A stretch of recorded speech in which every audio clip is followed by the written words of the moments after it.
You are vibrational beings and mostly don't know it, which makes the beginning of a conversation with someone like us annoying, because if you are physically based, and you certainly are, we see your clumps on those chairs, and as you are physically based and as you are therefore action based, we understand why the early discussions about vibration feel odd to you.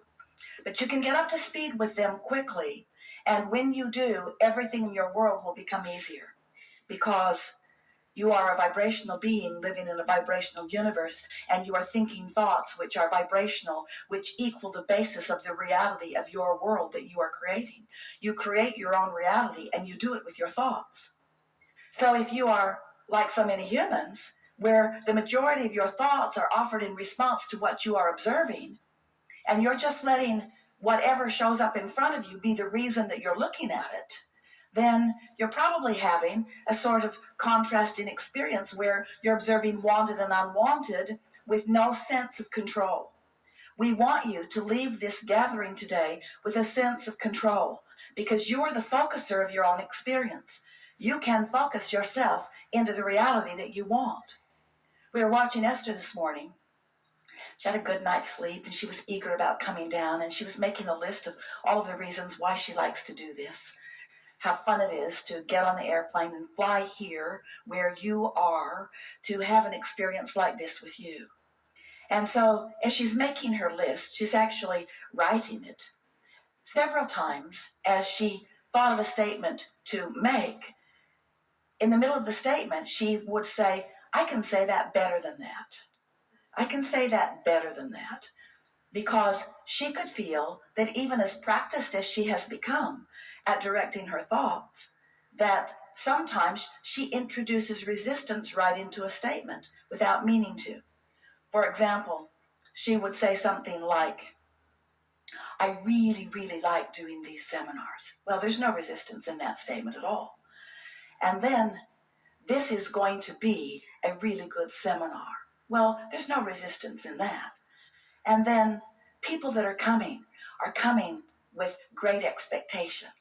No resistance in that. And whatever happens will be a really good thing. A little bit of resistance in that. Whatever happens. I can say it better, she said. Always good things happen. It's always a good seminar. Now, this is really fine-tuning, but you'll reach the point where you will want to say it better and say it better and say it better, because the better you say it, the better you offer a vibration that matches what you want to come back. So there are two ways of knowing how well you're saying it or how well you're thinking it. One is by the way it feels while you think it, because there's a measurement of what you're wanting and what you're doing vibrationally in every moment. We'll explain that briefly to you in just a moment. So how it feels when you say it is one way of knowing how well you're saying it, and what's showing up in your experience is another way of knowing. Because whatever is manifesting, all of the details of your experience, how you're interfacing with traffic, how you're interfacing with people around you, every experience without exception that you have all day, every day, is about how you've been saying it. Now, we want to stretch the word saying to mean something a little more than you mean by the word saying, so maybe we should use another word rather than trying to redefine all of your words. But when we say, we mean offer vibrationally. We mean the thought process. We mean what you expect is what we really mean. What you expect, what you've been thinking about, your patterns of thought. So the thought that you're thinking right now is all powerful. The thought that you're thinking right now is sort of going to be like the thoughts that you've been thinking, because there's momentum in the thoughts that you've been thinking. You see what we're getting at? Now, this thought that you're thinking right now is the all-powerful thought, because it equals your point of attraction. But you can't just all of a sudden, out of the blue, think a completely frisky, fresh new thought if you've been thinking other thoughts. That's like yelling at your kids and in the middle of it reminding them how much you love them. It's not flying with them. In other words, you just can't change courses that quickly. And so what you're doing right now is a culmination of momentum. Esther had an experience with some longtime friends that culminated in something the other day that was not pleasing to her at all. And as she thought about it, she felt bad about the culmination of this experience because she cares about them, and it came to a sort of uncomfortable ending place. And as she thought about it, she beat up on herself for a little while about it, and then she thought, really, with the momentum the way it was, there was really no way for that experience to have unfolded far differently from the way it has been going along. There they are now. There's really no way for something to turn out differently than the way it has been practiced. And so when she thought back on it, she had to acknowledge that the majority of the thoughts that she's thought about this experience have been thoughts about how they really should have been doing something differently than they were doing it. She was just facing reality and not liking the reality that she was facing. And she realized she hasn't done focus wheels about it. She hasn't cleaned up her vibration about it. She'd just been a sort of passive, no, that's not the right word, active observer. She'd been not a chronic observer. This wasn't something she thought about a lot.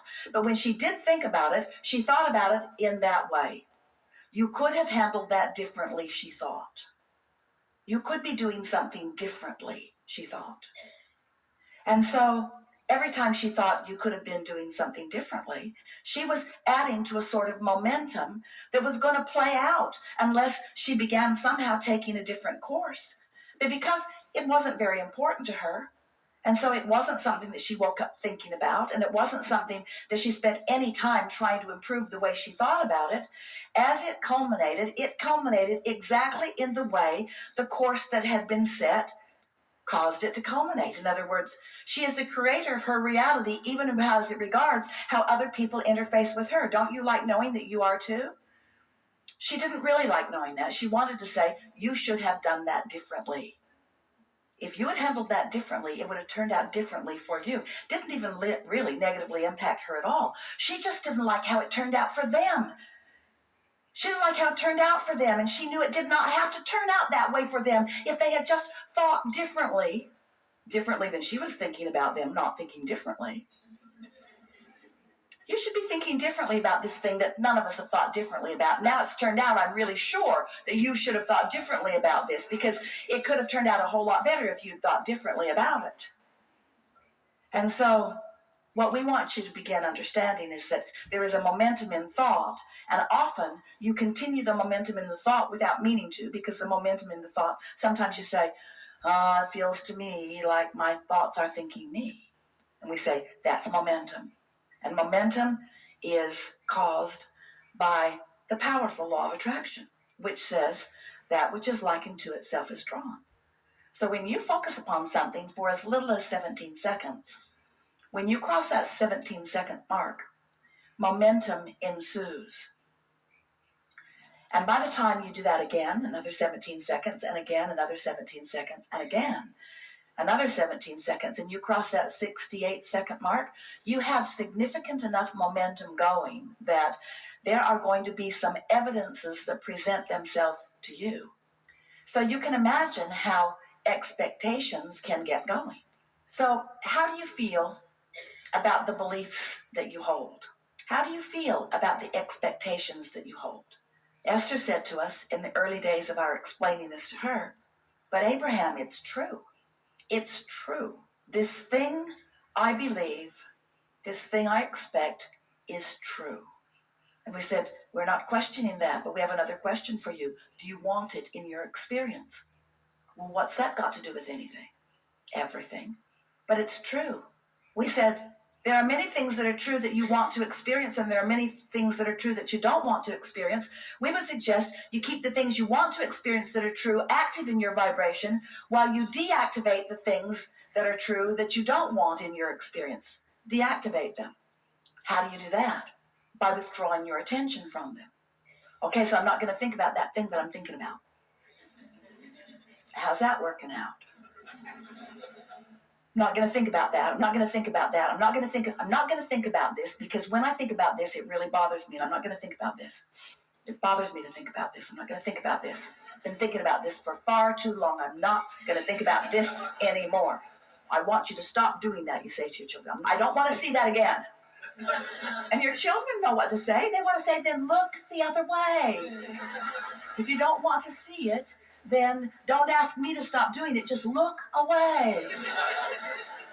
And that really is our message to you. You could learn it from your children. Just look away. Well, that feels odd in a reality-based society, doesn't it? Because most humans have been sorting the realities, the manifestations, into piles. These are good piles, and these are bad piles, and these are not so good piles. And we say, but then by the time it's manifested, that's not when we want you to try to apply your focus. It's hard not to notice things that are around you if you've got a vibration that's active within you.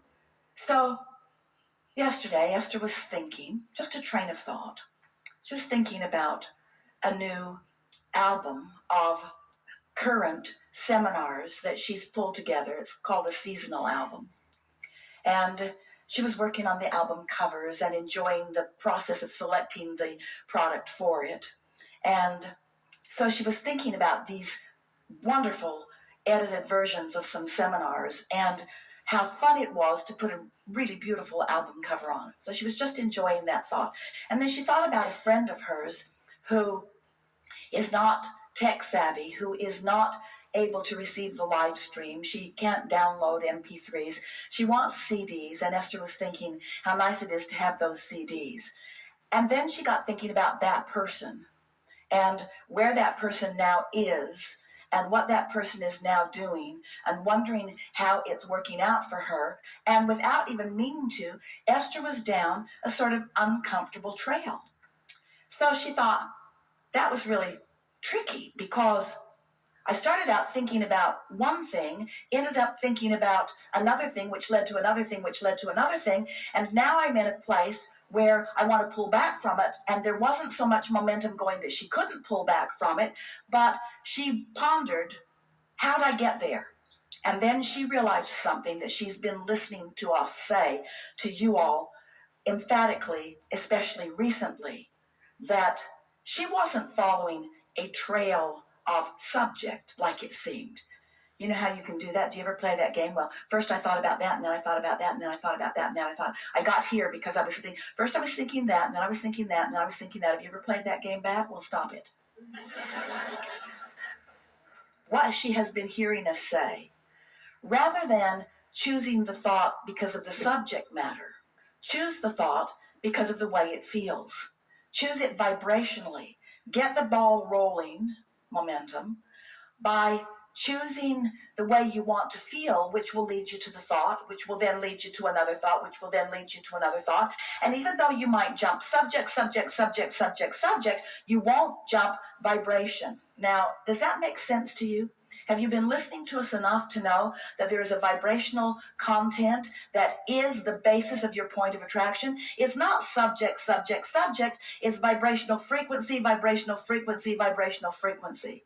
In other words, if you're on the Henri disc, we've been describing the emotion that you might be feeling in a moment as actually selecting a vibrational point of attraction. We're calling those your point of attraction, your grid, or your, called it so many different things, you don't know what we're calling it.